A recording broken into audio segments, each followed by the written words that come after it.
प्रिय विद्यार्थियों, आप सभी को मेरा नमस्कार। और आज हम एक बहुत ही महत्वपूर्ण टॉपिक लेकर आए हैं। आपका एक सब्जेक्ट होता है योग एंड होलिस्टिक हेल्थ, यानी योग और समग्र स्वास्थ्य। उसी में ही एक टॉपिक होता है potential cause of ill health. आज इसी पर हम विस्तार से चर्चा करेंगे। इस टॉपिक को इस वीडियो में विस्तार से जानेंगे।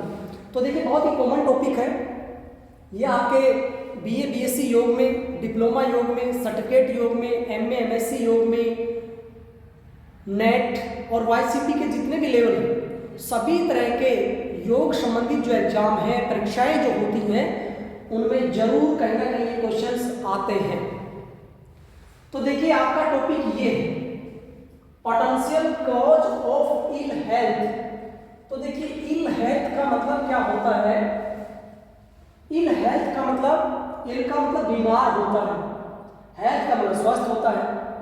तो बीमार स्वस्थ, इसका मतलब होगा अस्वस्थता, बीमार या खराब स्वास्थ्य, यानी आपका स्वास्थ्य ठीक नहीं है।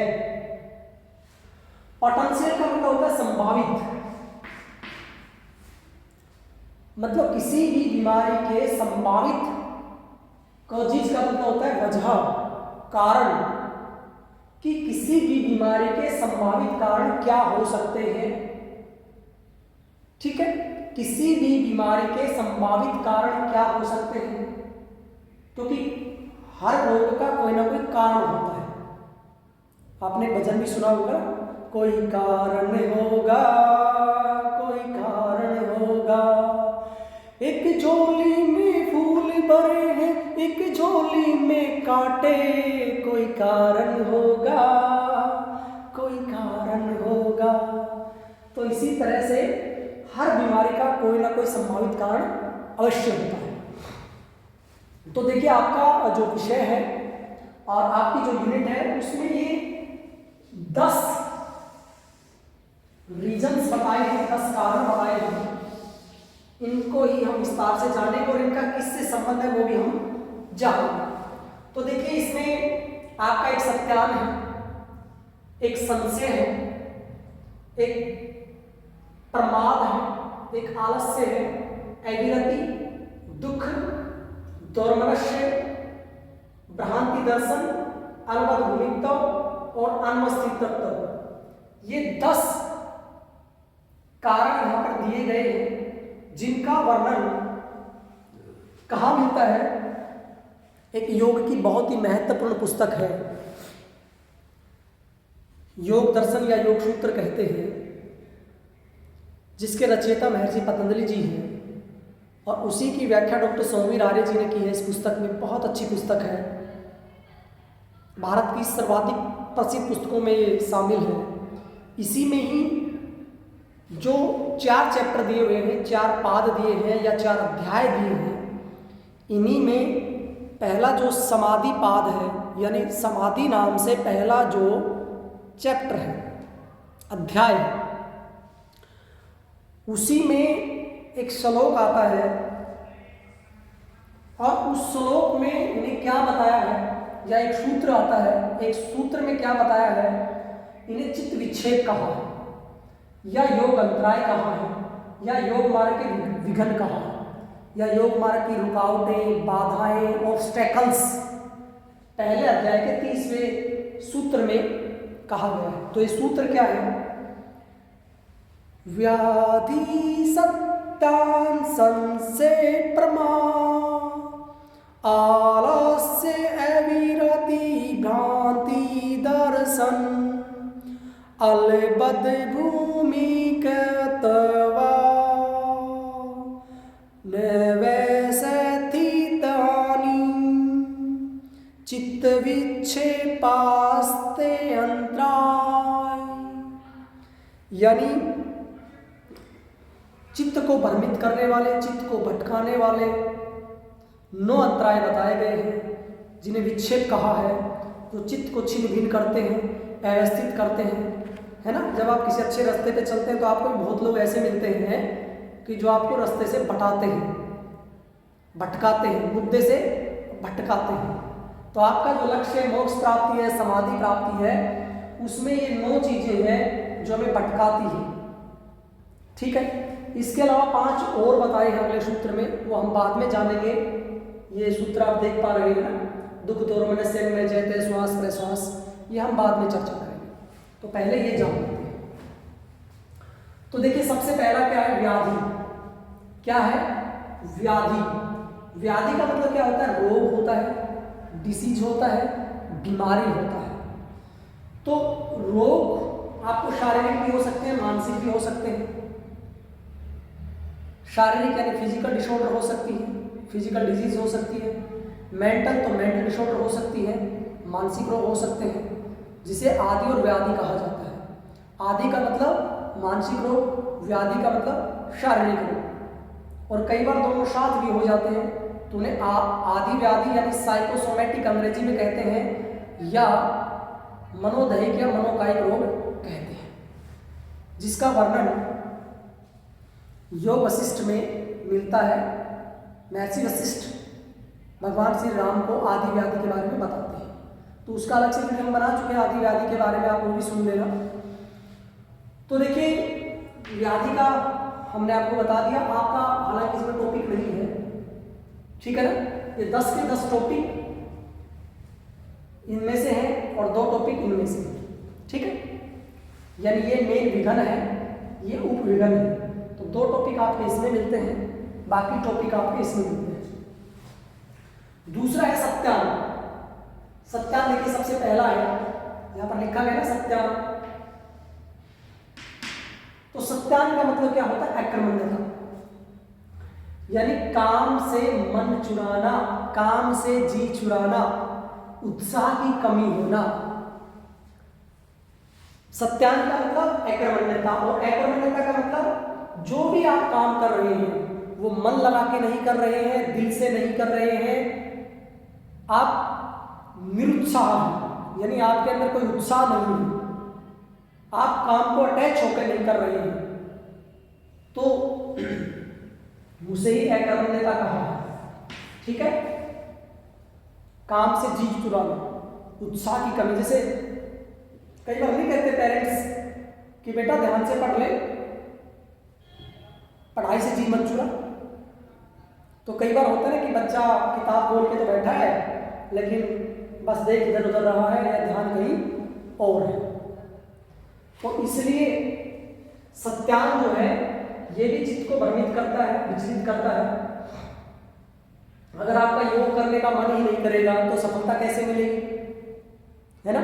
अगर आप पढ़ाई नहीं करेंगे तो पास कैसे होंगे? तो अकर्मण्यता का मतलब आपको जो काम सौंपा गया है उसमें आपका मन नहीं लगता है, आप उससे दूर भागना चाहते हैं, आप उससे बचना चाहते हैं। तो ये भी एक कारण है चित्त को विक्षेप करने का, चित्त को छिन्न करने का, या मन को छिन्न करने का, या ये योग अंतराय भी है, या योग मार्ग की ये बाधा भी है, रुकावट भी है। जब आप योग करेंगे ही नहीं, आपसे कहे कि चलो हम आपको इस आसन की प्रैक्टिस कराते हैं और आप करेंगे ही नहीं, तो आगे कैसे बढ़ेंगे, है ना? आप जी चुराएंगे, आपका मन नहीं लगेगा, नहीं मैं तो ये आसन नहीं करूँगा, मैं तो क्रिकेट खेलूँगा, मैं तो दौड़ लगाऊंगा, तो आप समाधि या मोक्ष के मार्ग में पहुँच ही नहीं सकते। तो ये भी एक संभावित कारण है इसका, बीमारी का। कैसे भाई? कोई भी बीमारी है उसका एक संभावित कारण क्यों है? अकर्मण्यता का भाव है। मतलब आप टाइम पर दवाइयाँ नहीं लेते हैं, है ना, या समय पर एक्सरसाइज नहीं करते हैं, समय पर उठते नहीं है, समय पर सोते नहीं है ना, जो भी बताया जाए उससे मन को विमुख कर लेते हैं, है ना। यहाँ पर श्रद्धा नहीं है, विश्वास नहीं है, उत्साह नहीं है। मतलब कौन रोगी जल्दी ठीक होता है? जिसमें उत्साह होता है, हाँ मैं ठीक हो जाऊंगा, कोई दिक्कत नहीं है, ठीक है ना। तो आप में जब उत्साह ही नहीं रहेगा तो आप जल्दी ठीक नहीं हो पाएंगे, और वो निरुत्साह जो है वो बीमारी के कारण बनता है। और हमारे 8वें ग्रंथों में कहा भी गया है, महर्षि घेरंड हठ रत्नावली में कहते भी हैं, 6 जो सक्सेस एलिमेंट बताए हैं, कंस्ट्रक्टिव एलिमेंट्स बताए हैं, साधक जो तत्व बताए हैं, उत्साह, साहस, धैर्य, सुना होगा ना आपने, उत्साह, साहस, धैर्य, तो उत्साह सबसे पहला साधक तत्व बताया। तो उत्साह आपके जीवन में होना चाहिए, उत्साह से ही सारे कार्य संपन्न होते हैं। ठीक है, अगला है संशय। संशय का देखो यहां भी देखते हैं, संशय यानी डाउट। डाउट का मतलब आपको संदेह है, आपको शक है कि ऐसा हो पाएगा कि नहीं हो पाएगा। मैं एग्जाम तो दे के आ गया लेकिन पता नहीं पास होऊंगा या नहीं होऊंगा। विश्वास नहीं अपने आप पर, अपने आप पर विश्वास नहीं, अपने आप पर शक है, शंका है। जब खुद पर ही शंका शक रहेगा, डाउट रहेगा, तो दूसरों का हम क्या भला करेंगे? उस मार्ग पे क्या हम बढ़ पाएंगे? मेरे से ये आसन चक्रासन होता ही नहीं है, मेरे से प्राणायाम होता ही नहीं है, पता नहीं होगा कि नहीं होगा, मैं सफल होऊंगा या नहीं होऊंगा, या मुझसे ध्यान लगेगा कि नहीं लगेगा, है ना? तरह तरह की शंकाएं आप करते रहते हैं मन में। तो जहां पर भी डाउट होता है, संदेह होता है, द्वंद्व होता है, इसको द्वंद्व भी कह सकते हैं, डुअलिज्म है यहाँ पर। क्योंकि शक है तो मतलब आप ये करना चाहते हैं सफल होऊंगा या नहीं होऊंगा, तो द्वंद्व है ना कि ये करूं या नहीं करूं। तो अगर ऐसा भी रहता है तो भी पोटेंशियल कॉज ये हो सकता है अस्वस्थता का। अगर आप डाउट में हैं, संदेह में हैं, शक हो रहा है, मन भ्रमित हो रहा है, तो इसका मतलब क्या है? तो ये भी एक मनोरोग की निशानी है कि आप मानसिक रूप से ठीक नहीं है। अगला अभ्यास प्रमाद। प्रमाद का मतलब होता है लापरवाही, यानी मानसिक लापरवाही। कहते हैं ये बड़ा बच्चा तो बड़ा लापरवाह है, काम ही नहीं करता है। हाँ, इसको मैंने सिर्फ 1% दिया था याद करने के लिए, ये बच्चा 1% भी याद करके नहीं लाना, बड़ा लापरवाह है। मतलब मानसिक लापरवाही कर रहा है वो। अगर वो याद करना चाहता तो कर सकता था, लेकिन उस काम पे उसने गौर नहीं किया, ध्यान नहीं दिया, लापरवाही की, टाल मटोल की। तो वही लापरवाही या टाल मटोल यहाँ पर प्रमाद है। ठीक है, मानसिक लापरवाही कहें, टाल मटोल कहें, जानबूझ के उसको नहीं करना कहें, तो अगर ऐसा हम करेंगे तो सफलता नहीं मिलेगी। तो ये भी एक मानसिक कारण ही है कि जानबूझ के लापरवाही कर रहे हैं, टाल मटोल कर रहे हैं आप। तो ये भी एक पोटेंशियल कॉज है इन हेल्थ का, बीमारी का। किसी भी चीज में अगर आप लापरवाही करेंगे, भाई नहीं कहते भी मैं बीमार तो नहीं होता, होता भी नहीं हूं, लेकिन अपने पर थोड़ी सी लापरवाही कर रहे है ना।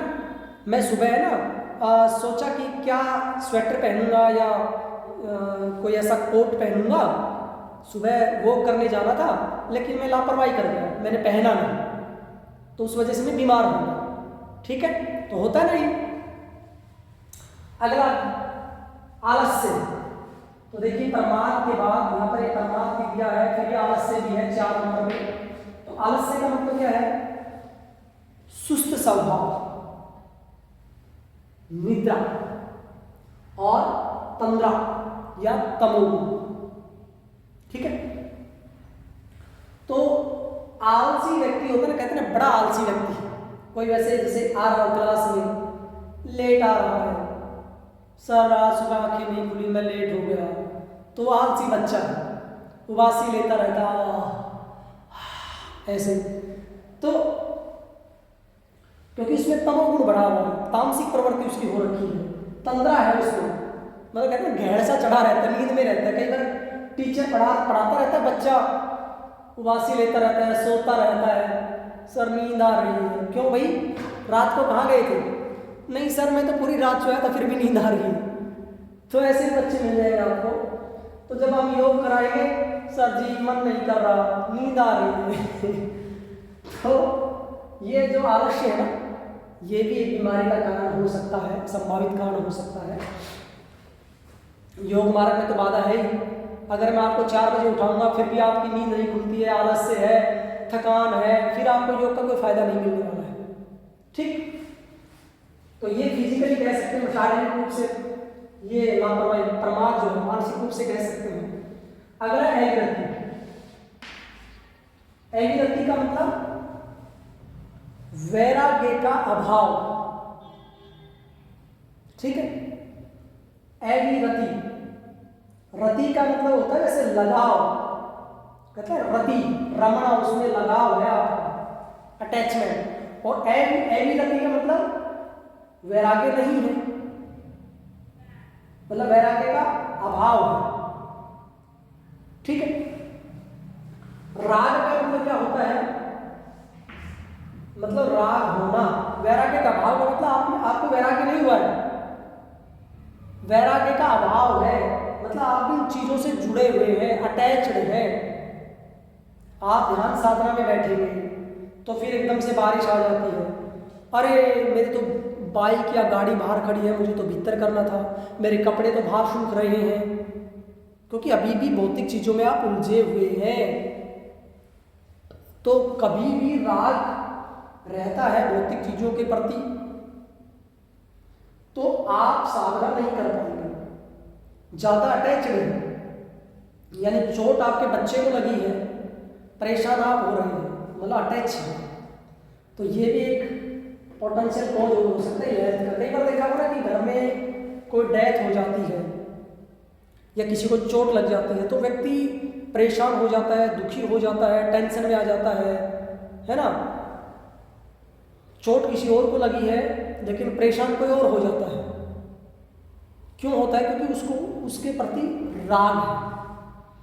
कई बार देखा होगा कि गाड़ी है, गाड़ी टूट फूट गई है, खराब हो गई है, बेकार हो गई, एक्सीडेंट हो गई है, तो गाड़ी तो फिर आ सकती है नहीं, लेकिन परेशान व्यक्ति हो जाता है गाड़ी से ज़्यादा, क्योंकि उसका गाड़ी के प्रति अटैचमेंट है, राग है, ठीक है। तो यहाँ पर वैराग्य का भाव का मतलब अभी भी आप अटैच्ड हैं, डी अटैच्ड नहीं हुए, भौतिक वस्तु में उलझे हुए हैं। क्योंकि जब तक आप घर गृहस्थी में, समाज में, भौतिक चीजों में ज्यादा उलझे रहेंगे तो आप साधना नहीं कर पाएंगे, अभ्यास नहीं कर पाएंगे, फिर आपका चित्त या आपका मन विक्षिप्त जरूर होगा। तो ये भी पोटेंशियल कॉज है अस्वस्थता का, क्योंकि आपको छोटी छोटी चीजें हार्ट करेंगी फिर, है ना। आप बच्चे से जुड़े हुए हैं, आपका बच्चा थोड़ा शब्द बोल देता है तो आपको बड़ा बुरा लगता है कि देखो ये बच्चा अभी से इतने बड़ी बड़ी बातें करने लगा है, ऐसा बोलता है मुझे, मैंने इतना प्यार से पाला, इतना पढ़ाया, क्योंकि आप उस बच्चे के साथ उलझे हुए है ना। तो आपका मतलब अभी भी मोह माया है, ज्यादा मोह माया में फंसे हुए हैं। आपने सुना भी होगा ना, काका चेष्टा बको ध्यानम सवा निद्रा तदा उचल पहारी ग्रह त्यागी विद्यार्थी पंच लक्षण। तो ग्रह त्यागी का मतलब क्या है? यहाँ पर विद्यार्थी के जो 5 लक्षण बताए ना, उसमें ग्रह त्यागी आता। तो ग्रह त्यागी का मतलब थोड़ी कि घर छोड़ के चला जाए, ग्रह त्यागी का मतलब वो ज़्यादा घर गृहस्थी में इन्वॉल्व ना हो, ज़्यादा शामिल ना हो, नफा नुकसान की ज़्यादा चिंता ना करे, वो अपने लक्ष्य पे फोकस करे, ठीक है। अगला है अविरति के बाद भ्रांति दर्शन। यहाँ देखो हम ये दो है ना, दुख और दोर्मनस्य, ये उपविगन में हम अलग से पढ़ेंगे, 6 और 7 जो पॉइंट है, दुख और दोर्मनस्य अलग से पढ़ेंगे। अब है 8वां भ्रांति दर्शन। तो भ्रांति दर्शन में क्या है? विपरीत ज्ञान, झूठा ज्ञान, गलत ज्ञान, मिथ्या, कि जो वास्तविक चीज है उसका ठीक से ज्ञान नहीं है, आप भ्रमित हो रहे हैं। और कहते भी हैं कि जैसे जैसे ज्ञान होता जाता है वैसे वैसे व्यक्ति को अपनी अज्ञानता का आभास होता जाता है, ठीक है। तो शुरुआत में ऐसा ही होता है कि बहुत चीज़ों में हम भ्रमित होते हैं, यानी अगर योग का आपको ठीक ज्ञान नहीं है, कई बार आप नहीं कहते हैं अरे सर मैं तो गलत प्राणायाम कर रहा था, मैं तो सोचा कि श्वास ऐसे लेना है, ऐसे छोड़ना है, मैं तो कपालभाति ऐसे कर रहा था, आज मुझे ठीक पता चला है। तो इसका मतलब क्या था? आपको भ्रांति थी, विपरीत ज्ञान था, ठीक ज्ञान नहीं था, तो उसके फायदे कैसे मिलेंगे? तो जब आपको रियलिस्टिक नॉलेज हो जाएगी, जब आपको यथार्थ ज्ञान हो जाएगा, जब आपको वास्तविक ज्ञान हो जाएगा, जब आपको सही ज्ञान हो जाएगा, तभी आपको फायदा रहेगा। आप गलत चीजें करेंगे, जैसे डॉक्टर नहीं कहता कि भाई आपको जैसे मैंने एक बार एक एग्जांपल देता हूँ। एक बार टीचर को मैंने उनको कुछ प्रॉब्लम थी, तो मैंने कहा आप शिलाजीत ले लें। तो शिलाजीत सर्दी के मौसम में चने के दाने जितना ले सकते हैं, ठीक है। और उन टीचर ने पूरी चम्मच भर के दूध में मिलाए, ले लिया और पी गए। तो बीपी हाई हो गया और एकदम से गर्मी सी ज़्यादा लगी उनको और हालात ख़राब हो गई। तब मेरे पास फ़ोन आया, तो उन्होंने कहा कि सर क्या कर दिया आपने, तो बड़ी खतरनाक दवाई है ये तो मैंने कहा कैसे लिया, तो उन्होंने मेरे को बताया। मैं तो चम्मच भर के डाली च्यवनप्राश की तरह से। मैंने कहा तो बहुत गलत किया आपने, क्योंकि उनको ज्ञान नहीं था, ठीक है, ठीक ज्ञान नहीं था, मिथ्या थी। वो सोच रहे थे कि च्यवनप्राश है, ऐसे ही शिलाजीत डाल के लेना होता है, तो इसलिए उनको फिर उसका नुकसान भी हुआ, है ना। तो ये मिथ्या ज्ञान था। जब उनको समझ में आ गई तो बाद में उन्होंने क्वांटिटी उतनी कर दी कितना लेना है। तो ऐसे ही जब आपको गलत ज्ञान होता है तो आपका चित्त भी भ्रमित होगा। भ्रमित तो है ही रास्ते से, आप जाना कहीं और है, चले कहीं और जाते हैं। एक गाना भी है ना, मुझे जाना होता है कहीं और, मैं कहीं और चला जाता हूँ। तो ऐसे ही जब आपको विपरीत ज्ञान होता है, भ्रांतियाँ होती हैं, तो कहीं के कहीं पहुँच जाते हैं, आप अपने लक्ष्य से भटक जाते हैं। तो मेंटली डिस्टर्ब है, तो ये भी एक अस्वस्थता या बीमारी की निशानी है, मानसिक रोग की निशानी है। अब अल्पभूमित्व, अल्पभूमित्व का मतलब क्या है? चित्त का एकाग्र न होना या समाधि की अवस्था प्राप्त न होना। यानी आप जो लक्ष्य लेके चले थे वहां तक आप पहुंच ही नहीं पा रहे हैं। आपका चित्त या आपका मन एकाग्र ही नहीं हो पा रहा है। आप समाधि प्राप्त करना चाह रहे थे, समाधि भी आपकी नहीं लग रही है, आपका मन भी कंसंट्रेट नहीं हो पा रहा है, या आप जो लक्ष्य लेके चले थे वहाँ तक आप पहुँच ही नहीं पा रहे हैं।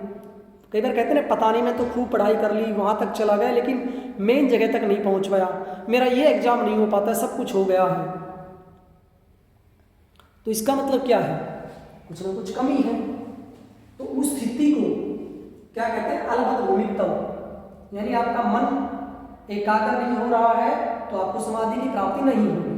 आपका चित्त एकाग्र नहीं हो रहा है, समाधि की प्राप्ति नहीं होगी, आप लक्ष्य तक नहीं पहुंच पाएंगे। ऐसे ही अन्वस्थितव, अन्वस्थितव, अन्वस्थितव का मतलब क्या हो गया? ये देखिए लिखा हुआ सबसे लास्ट पेज नंबर पे, अन्वस्थितव यानी समाधि का स्थिर न होना। यानी आप वहाँ पहुँच तो गए हैं लेकिन वहाँ स्टेबिलिटी नहीं है, फिर उस अवस्था से डाउन आ जाते हैं। जैसे क्रिकेट में या किसी गेम में अगर आपका परफॉर्मेंस ठीक चल रहा है तो आपको टीम में रखेंगे। परफॉर्मेंस कभी आपका अप डाउन होता है तो टीम से बाहर निकाल देंगे। कभी आप बहुत अच्छा खेले, कभी आप बिल्कुल डाउन, है ना, अप डाउन अप डाउन, ठीक है। तो अप डाउन होता है, आप स्टेबल नहीं रहते हैं तो आप अपने लक्ष्य को नहीं पहुंच पाएंगे। सांप सीढ़ी वाला खेल देखा होगा ना आपने, अप डाउन होता रहता है, ठीक है ना। तो अगर आप सही लेवल पे चल रहे हैं तो ही आपको समाधि या मोक्ष मिलेगा, या अपने लक्ष्य तक पहुंच पाएंगे। तो समाधि अगर स्थिर नहीं होगी, समाधि आपकी लग नहीं पा रही है, तो इसका मतलब अभी भी आपका चित्त एकाग्र नहीं है, आप अस्वस्थ हैं, बीमार हैं, परेशान हैं, ठीक है। तो ये 9 क्या है?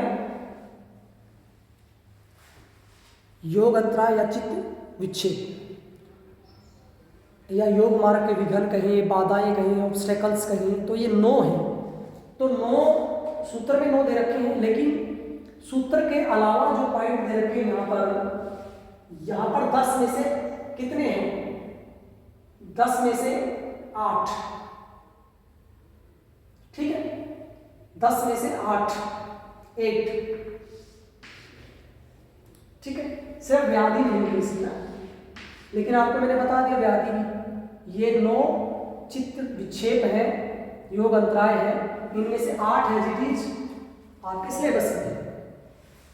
अब 2 जो बच गए वो इधर चर्चा करते हैं। तो देखिए ये 30वां सूत्र था, उसकी व्याख्या हमने की, योग सूत्र की। अब 31वां सूत्र क्या कहता है? जिसे उपविघन कहा है या विक्षेप सहभू कहा है, तो ये क्या है? मैं पढ़ के बता देता हूं 31वां सूत्र।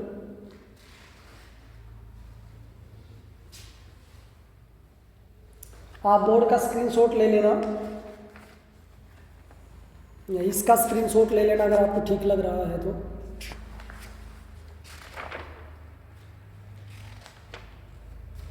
ये है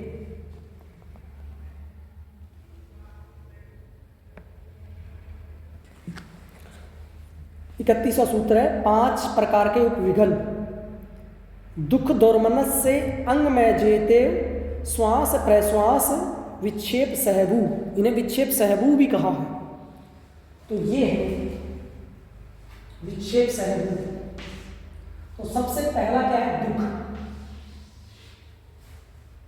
दुख है ना 3 प्रकार के बताए हैं। सांख्य दर्शन में भी महर्षि कपिल 3 प्रकार के दुख बताते हैं। महात्मा बुद्ध भी कहते हैं सारा जीवन ही दुखों से भरा हुआ है, इससे पार जाना ही योग है, इससे पार जाना ही समाधि है। तो दुख 3 प्रकार के हैं, आध्यात्मिक दुख, आदि भौतिक दुख और दैहिक दुख। तो जो आध्यात्मिक दुख है उन्हें दैहिक भी कहा है। दैहिक, दैहिक का मतलब देह, देह का मतलब शरीर, बॉडी। तो शरीर से संबंधित जो दुख होते हैं, जैसे खांसी है, जुखाम है, नज़ला है, टीबी है, डायबिटीज है, अस्थमा है ना, ये सारे रोग हो गए जो व्याधि की हमने चर्चा की। आपके शरीर और मन से रिलेटेड जो भी समस्याएं हो रही हैं वो सब दैहिक दुख है, जिन्हें आध्यात्मिक दुख भी कहा है। दूसरे हैं आदि भौतिक। आदि भौतिक का मतलब भौतिक चीजों से जो दुख हो रहा है, यानी आपका कहीं लड़ाई झगड़ा हो गया, आप कहीं ठोकर का आखर गिर गए, आपकी गाड़ी एक्सीडेंट हो गई, आपके आंख में मच्छर गिर गया, आपको किसी कुत्ते ने, जानवर ने काट लिया, आपको किसी जानवर ने धक्का दे दिया, ठीक है। तो ये सब भौतिक कारण हैं, आदि भौतिक दुख। आप प्लेन में जा रहे हो, प्लेन क्रैश हो गया, गाड़ी एक्सीडेंट हो गई, तो ये सब किस में आते हैं? भौतिक दुख। मतलब इनसे कोई अछूता नहीं है, ऐसा कहा जाता है। तीसरे दैविक। दैविक, दैविक है, ये दैहिक है, ये यहाँ ध्यान रखना आपको, ये दैहिक है, ये दैविक है, ठीक है। तो दैविक का मतलब होता है दैवीय आपदाएं, सुना होगा आपने दैवीय आपदाएं। तो दैवीय आपदाएं कौन सी होती है? बाढ़, भूकंप, ज्वालामुखी, ग्रह, नक्षत्र, तारे, ये सब दैवीय आपदाएं होती हैं, ठीक है। तो ये कभी भी किसी के जीवन में आ सकती हैं। पता नहीं अचानक आपका बड़ा प्रोग्राम, इतनी भयंकर बारिश आ जाए, बाढ़ आ जाए, तूफान आ जाए, आंधी आ जाए, तो सब ये दैवीय आपदाएं हैं, ठीक है। तो इनसे कोई भी अछूता नहीं है 3 प्रकार के दुखों से। तो यहाँ पर लिखा है ना दुख, 6 नंबर पे दुख, तो ये क्या है? उपविघन है। तो ये दुख क्या है? उपविघन है। तो अगर आपको किसी भी प्रकार का कोई दुख है, शरीर में, मन में, प्रकृति का, अगर मान लीजिए आप ध्यान करना चाहते हैं और बादल गरज रहे हैं, बारिश हो रही है, बिजली कड़क रही है, तो कैसे कर पाएंगे? नहीं कर पाएंगे। आप बाढ़ आ गई तो आप कैसे ध्यान साधना, योग, प्राणायाम कर पाएंगे? तो परेशानी हो गई ना। मतलब या आपके शरीर में कोई रोग है, आपके मन में कोई रोग है, बाहर कोई जानवर आपको डिस्टर्ब कर रहा है, कोई आदमी या व्यक्ति डिस्टर्ब कर रहा है, या प्रकृति अलग अलग तरीके से डिस्टर्ब कर रही है, ज्वालामुखी फट गया है, बाढ़ आ गई है, भूकंप आ गया है ना, कुछ भी ऐसा हो गया है, ग्रह नक्षत्र तारे ठीक नहीं है ना, ओले पड़ गए हैं, तो आप डिस्टर्ब होंगे। तो डिस्टर्ब होंगे तो ये अस्वस्थता की निशानी मानी जाएगी, बीमारी मानी जाएगी। ये भी कारण हो सकता है बीमारी का, यानी आपके शरीर में कोई भी दुख पीड़ा है तो वो भी एक कारण है बीमारी का। अगला है दोर्मनस्य। दोर्मनस्य का मतलब इच्छा पूर्ति का नहीं होना, यानी जो आप चाह रहे थे वो अगर आपकी इच्छा पूर्ति नहीं होती है तो वो क्या कहलाता है? दोर्मनस्य कहलाता है, ठीक है। यानी किसी कार्य या व्यक्ति से कोई इच्छा या आकांक्षा रखते हैं और यदि किसी कारण से वह इच्छा पूरी नहीं हो पाती है तब उस इच्छा पूर्ति को पूरा करने से हमारे चित्त में क्षोभ अर्थात खिन्नता आती है। इसी खिन्न अवस्था को दोर्मनस्य कहते हैं, है ना। कई बार खिन्न नहीं हो जाता चित्त, खिन्नता से आ जाती है कि ऐसा क्यों नहीं हुआ, वैसा क्यों नहीं हुआ, है ना। कई बार आप चाहते हैं कि ऐसा हो जाए, और अक्सर मैं कहता रहता हूँ कि हर व्यक्ति हर दिन हमारे अनुकूल नहीं हो सकता है। इसलिए संयम धैर्य रखना चाहिए। लेकिन फिर भी अब व्यक्ति की डिजायर्स बहुत ज़्यादा होती हैं, अगर डिजायर्स पूरी नहीं होती हैं तो वो थोड़ा सा खिन्न हो जाता है, हताश उदास खिन्नता है ना, तो वो भी एक मानसिक रोग है, वो भी बीमारी का ही कारण हो सकता है। ठीक, तो ये हमने पढ़ा दोर्मनस्य, ये 6 और 7 पॉइंट यहाँ पढ़ लिए हमने। और अगला है, ये भी देख लेते हैं, अंग में चेहरे, यानी शरीर के अंगों में अगर कंपन होता है, आपके शरीर के अंगों में ऐसे ऐसे कंपन हो रहा है, तो आप ध्यान कर पाएंगे? कोई गेम खेल पाएंगे? नहीं कर पाएंगे। तो ये भी एक बाधा है, रुकावट है योग साधना में। ये जवानी होती है योग के लिए, और योग के लिए भी और भोग के लिए भी ये जवानी ही होती है। और अक्सर लोग क्या करते हैं, जवानी को भोग में लिप्त कर देते हैं, बुढ़ापे को फिर योग में लिप्त करना चाहते हैं, लेकिन तब तक कुछ बनता नहीं, बचता नहीं है, तब तक सब कुछ खत्म हो लेता है ना। अक्सर मैं कहता रहता हूँ, जब जीने का ढंग आया तब उम्र निकल गई, जब जीने का सलीका आया तब उम्र निकल गई। तो इसलिए उम्र ना निकले, पहले से ही जीवन जीने की कला तरीका सीख ले, योग के अनुसार जीवन को जीना सीख ले। अगला है श्वास प्रश्वास। ठीक है, 5 उप विघन है, 9 मुख्य विघन है, बाधाएं हैं। 9 और 5 कितने हो गए? 14। टोटल कितने हैं? 14। तो लास्ट के 2 क्या है? श्वास और प्रश्वास। इनहेल श्वास है, यानी जो नासिका मार्ग से वायु या प्राणवायु या ऑक्सीजन हम ग्रहण कर रहे हैं उसे श्वास कहते हैं। और नासिका मार्ग से जो विषैली वायु है, कार्बन डाइऑक्साइड है, उसको हम एक्जेल कर रहे हैं, यानी CO2 को एक्जेल कर रहे हैं, तो वो क्या है? प्रश्वास। तो इनहेल इंस्पायरेशन, और योग की भाषा में उसे कहते हैं पूरक करना, यानी श्वास को अंदर लेना पूरक कहलाता है, श्वास को बाहर छोड़ना रेचक कहलाता है, और श्वास को अंदर रोक के रखना क्या कहलाता है? कुंभक कहलाता है। तो योग में 3 क्रियाएं होती हैं, पूरक श्वास को अंदर लेना, रेचक श्वास को बाहर छोड़ना, कुंभक श्वास को अंदर रोक के रखना। कुंभक भी 2 प्रकार का होता है, श्वास को अंदर रोक के रखना आंतरिक कुंभक, बाहर रोक के रखना बाह्य कुंभक। ठीक है, ये हमने अलग वीडियो बना रखा है। तो क्या होता है कि कई बार श्वास पर नियंत्रण नहीं होता है। क्या होता है कि श्वास पर नियंत्रण नहीं होता है। तो आप सोचो, श्वास आपकी मर्जी से नहीं आ रहे, मर्जी से नहीं जा रहे, मतलब देखा होगा ना आपको, जब कई बार खांसी आ रही है, जुकाम आ रही है, बार बार हिचकी आ रही है, तो आप योग साधना थोड़ी कर पाएंगे, यानी कोई ना कोई प्रॉब्लम है। श्वास भी कभी छोटे हो रहे हैं, कभी बड़े हो रहे हैं, यानी श्वासों में उथल पुथल है, अव्यवस्थित है ना। तो वो भी आपके योग मार्ग में विघन है, बाधा है, रुकावट है। ठीक है, ये 9 मुख्य विघन है, ये 5 उप विघन है। ठीक है, तो आप समझ गए होंगे कि श्वास पर नियंत्रण अगर नहीं है, छोड़ने में, मतलब श्वास लेने में कंट्रोल नहीं है, तो उसको श्वास के अंतर्गत रखा गया है। छोड़ने में नियंत्रण नहीं है तो प्रश्वास कहा गया है, यानी लेना और छोड़ना श्वास आपकी मर्जी से या आपके नियंत्रण से या आपके कंट्रोल से बाहर है। अभी आपके श्वास नियंत्रित नहीं हुए हैं, अंडर कंट्रोल नहीं हुए हैं। ठीक है, तो यही श्वास प्रश्वास है। तो ये 5 मैंने आपको बताया। अब मैं आपको बता देता हूँ कि महर्षि पतंजलि जी आगे कहते हैं 32वें सूत्र में कि ये जो विघन है, ये जो बाधाएं हैं, ये जो ऑब्स्टेकल्स हैं, ये जो रुकावटें हैं, इनका नाश कैसे होगा, इनको कैसे दूर करें, कोई उपाय तो होगा। तो बहुत अच्छा 32 और 33 सूत्र बताते हैं। 32वें सूत्र में क्या कहते हैं वो मैं पढ़ के बताता हूँ आपको। तत्व प्रतिषेधार्थम एक तत्वाभ्यास।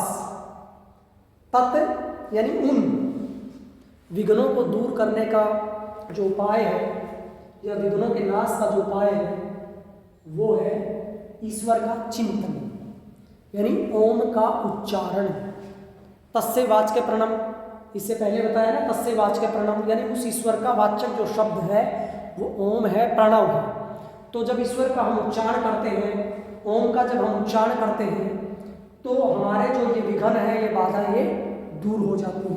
तो ये बात आप जरूर लिख देना एग्जाम में कि महर्षि पतंजलि जी योग सूत्र में 32वें सूत्र में कहते हैं तत् प्रतिषेधार्थ दार्थम एक तत्वाभ्यास, यानी एक तत्व का अभ्यास या ओम के उच्चारण करने से या प्रणव का उच्चारण करने से सभी प्रकार के विघ्नों से मुक्ति मिल जाती है। ठीक है। इसके अलावा फिर एक बहुत अच्छी बात बताते हैं चित्त को प्रसन्न करने के उपाय के रूप में कि 33वें सूत्र में मैत्री क्रूणामुदित्योपेक्षाणां, मैत्री क्रूणामुदित्योपेक्षाणां, सुख दुख पुण्य अपुण्य विषयाणां भावनात सचित्त प्रसादनम। बहुत अच्छा सूत्र है, बहुत ही व्यवहारिक सूत्र है। इसमें कहते हैं कि जो सुखी लोग हैं उनके प्रति मित्रता का भाव रखना चाहिए। ठीक है। जो संपन्न लोग हैं, सुखी लोग हैं, उनके साथ मित्रवत रहना चाहिए। जो दुखी लोग हैं, असहाय लोग हैं, परेशान हैं, गरीब हैं, उनके प्रति करुणा का भाव रखना चाहिए, है ना। करुणा आपके मन में होनी चाहिए। जो धार्मिक लोग हैं, जो पुण्य लोग हैं, उनके प्रति मुदिता का भाव रखना चाहिए, यानी प्रसन्नता का भाव रखना चाहिए, हैप्पीनेस होना चाहिए। और जो अधार्मिक लोग हैं, पापी लोग हैं, दुष्ट लोग हैं, उनके प्रति उपेक्षा का व्यवहार रखना चाहिए, यानी उदासीन रहना चाहिए, न्यूट्रल रहना चाहिए, तटस्थ रहना चाहिए। अगर ऐसा आप करते हैं तो चित्त प्रसन्न और एकाग्र हो जाता है। चित्त प्रसादनम यानी चित्त प्रसन्न और एकाग्र हो जाता है। तो मैंने आपको पहले विघ्न बताए, बाधाएं बताई, या ये भी बीमारी के कारण हो सकते हैं, संभावित कारण है, पोटेंशियल कोज हो सकते हैं। और फिर उनके उपाय में मैंने आपको 32 और 33वां सूत्र बताया है कि कैसे विघ्नों का नाश ओम के उच्चारण से या प्रणव के उच्चारण से ठीक होता है। और दूसरा मैंने बताया आपको कि मैत्री करुणामुदित्योपेक्षाणां वाला सूत्र, कि अगर इसका पालन करते हैं तो चित्त आपका प्रसन्न होता है, मन आपका प्रसन्न होता है, आपकी आत्मा प्रसन्न होती है, आपकी इंद्रियां प्रसन्न होती हैं, तो इससे भी आप विघ्नों से मुक्ति पा सकते हैं। तो ये हमने कॉमन टॉपिक बताया है आपको। फिर भी आपके मन में कोई शंका हो, कोई डाउट हो, किसी भी तरह का कोई संदेह हो, तो निसंकोच निसंदेह कमेंट बॉक्स में लिखकर आप हमसे पूछ सकते हैं। या कोई आप जानकारी देना चाहते हैं तो डेफिनेटली आप जानकारी दे सकते हैं, ताकि आप हमारी भी करेक्शन ठीक करवा दें और दूसरों को भी उसका फ़ायदा मिल जाए। तो आज के लिए इतना ही। आप सबका बहुत बहुत धन्यवाद।